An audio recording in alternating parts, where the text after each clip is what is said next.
Maja möchte der Tina sein Schmier verkaufen, aber wie es sagt, wie viel Umstände und Scherereien das da dafür not haben, steht's wieder zurück davon. Danach krampft jetzt ein Pfad von ihr und macht's dreckig, und damit dass derer keiner das steckt, putzt's die ganze Hirbe von oben bis unten. Dabei hat aber Tina auf den Fetzen keinen Wert mehr gelegt.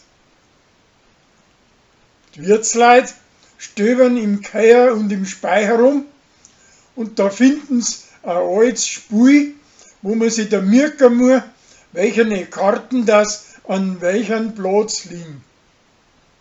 Das spielen sie nachher gleich. Sarah und der Patrick wetteifern, wer das die bessere Nachspeise macht.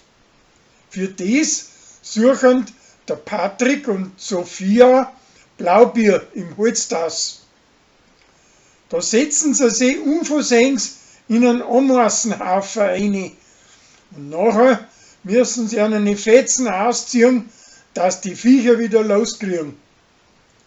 Die Moorschreiberin sagt das und meint, sie stopfen miteinander. Da ist zwar nichts dran, aber das bringt die zwei auf die Idee, dass sie miteinander spernzeln. Aber weiter wie zu einem Bussel kommt's nicht.